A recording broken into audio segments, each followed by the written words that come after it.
চ্যানেলে আজকে আমি বেগুনের আরেকটা রেসিপি বানাবো। তার নাম হলো বেগুনের মহারানী। দুটো বেগুন কেটে নিয়েছি, মধ্যখান থেকে হাফ হাফ করে 4 পিস হয়েছে। এটাকে আমি নুন হলুদ মেখে রাখবো।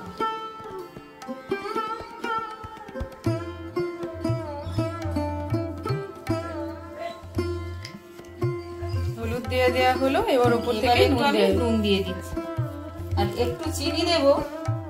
চিনিটা দিলে কি হবে, তেলটা কম টানবে আর খেতেও সুস্বাদু হবে। তাই নুন, চিনি আর হলুদ দিয়ে আমি সুন্দর করে বেগুনটাকে মেখে নিচ্ছি। এটাকে মেখে আমি 5 মিনিট রেখে দেবো, বেগুন থেকে জলটা বেরিয়ে যাবে। এবারে আমি চালের গুঁড়ো নিয়ে নিয়েছি। এবারে এতে দেব সামান্য নুন, এবারে দেব ধনে গুঁড়ো, তারপরে দেব জিরে গুঁড়ো, গরম মশলার গুঁড়ো, তারপরে দেব গোলমরিচের গুঁড়ো। এবারে এটাকে আমি সুন্দর করে মেখে নেব। এবার 5 মিনিট হয়ে গেছে।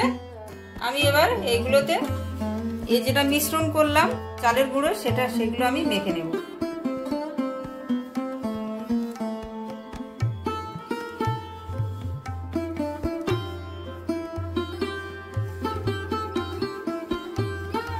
তাহলে প্রত্যেকটা বেগুন এরকম ভাবে মাখিয়ে নিতে হবে। প্রত্যেকটা বেগুন এরকম মাখিয়ে 10 মিনিট রেখে দেব। এই যে জল বেরিয়েছে, এই জন্য আমি 5 মিনিট রেখেছিলাম আর কি। কারণ এই জল বেরিয়েছে, জলটা চালের গুঁড়ো দিলে জলটা চালের গুঁড়োটাকে টেনে নেবে, মানে বেগুনের গায়ে বসে যাবে। তাহলে আমি যখন তেলে ভাজতে যাব তখন এই চালের গুঁড়োটা বেরিয়ে যাবে না, ওর গায়ে সুন্দর এঁটে থাকবে। হ্যাঁ, এঁটে থাকবে।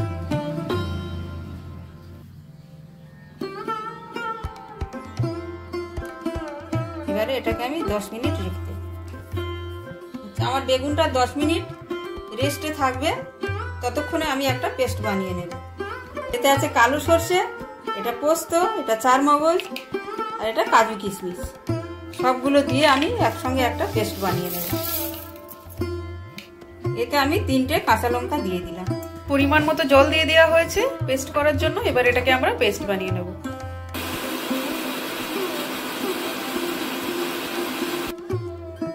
সুন্দর পেস্ট হয়ে গেছে। এটাতে আমি 2টো টমেটো বেটে রেখেছি। আচ্ছা, তাহলে টমেটো বাটা দরকার আর যে মিশ্রণটা আমরা বাটলাম এটা দরকার।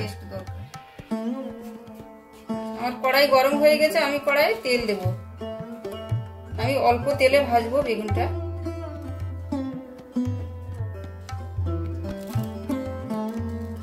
আমি পিছন দিক দিয়ে দিচ্ছি। পিছন দিকটা যদি ভাজা হয়ে যায়, উপরটা তাড়াতাড়ি সিদ্ধ হয়ে যাবে।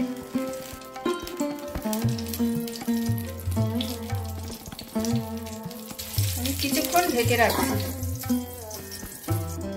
গ্যাসটা কিন্তু একদম সিমে দেওয়া আছে, তাই না? আমি ঢাকাটা খুলে দেখব। এবার আমি এগুলোকে একটু উল্টে দেব।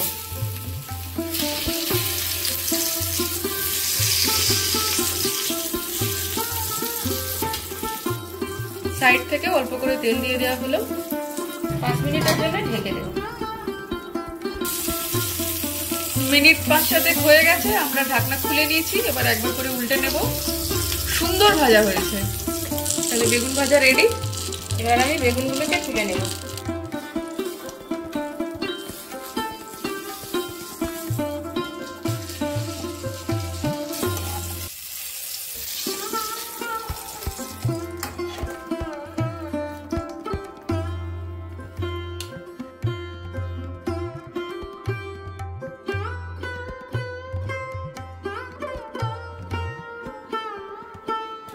এবার আমি কড়াইয়ে তেল দেব। এবারে দেব কালো জিরে, এতে আমি অল্প হিং দিয়ে দেব।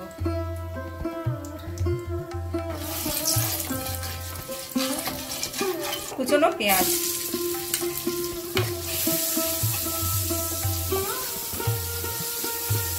এটা সবসময় নাড়াতে হবে, নাহলে চট করে নিচে লেগে যাবে। এবার পেঁয়াজগুলো একটু কালার চেঞ্জ হয়ে গেছে, একটু বাদামি বাদামি হয়ে গেছে। আমি এবারে টমেটো বাটাটা দিয়ে দেব।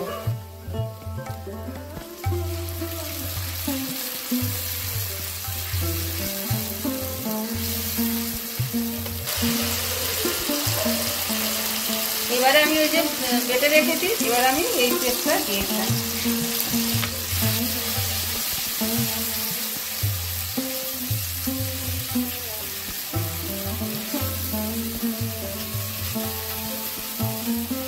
বাকি মশলা ধোয়া জলটা দিয়ে দিলাম।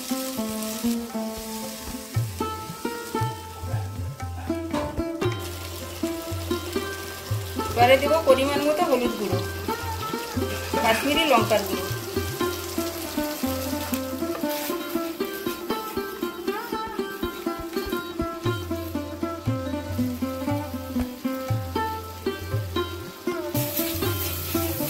মশলাটা কিন্তু ভালোই কষানো হয়ে গেছে, তাই না? সুন্দর একটা কালার চলে এসেছে। মশলা থেকে তেল ছেড়ে দিয়েছে, এবার আমি অল্প জল দিয়ে দেবো।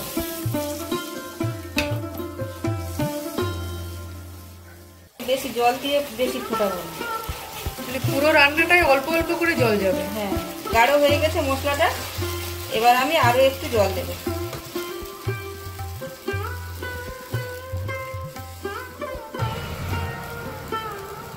তো বেগুন ভাজার সময় নুন দিয়ে দিয়েছি, এবার আমি এই গ্রেভিটার জন্য অল্প একটু নুন দিলাম।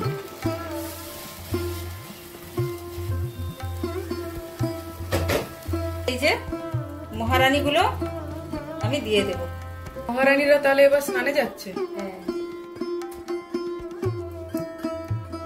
তাহলে মহারানীরা বাথটবে নেমে গেল, এবার এরা বিভিন্ন মাল মশলা দিয়ে ভালো করে স্নান সেরে নেবে, তাই না? মহারানী বলে কথা, আমাদের মতো তো আর সাধারণ জলে স্নান করবে না। এটা আমি খুব জোরে ফোটাবো না, এমনি বেগুন তো সিদ্ধ আছে ভাজায়, অল্প একটু ঢাকা দিয়ে রেখে দেবো 5 মিনিটের জন্য। গ্যাসটা একদম সিমে থাকবে। হ্যাঁ, একদম সিমে থাকবে। প্রায় মিনিট 10 হয়ে গেছে। এবার আমি একটু ঘি গরম মশলা দিয়ে নামিয়ে নেব। এই যে আমি ঘি নিয়ে নিয়েছি, এবার আমি একটু ওতে ঘি দেবো। একটু ঘি দিয়ে দেওয়া হলো,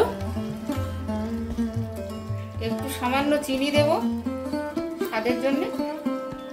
এবার আমি গরম মশলাটা দিয়ে দিলাম। গরম মশলা দিয়ে আমি 2-3 মিনিট একটু ঢেকে রাখবো। আমি ঢাকনাটা খুলে নেব। আমার রেডি আমার বেগুনের মহারানী।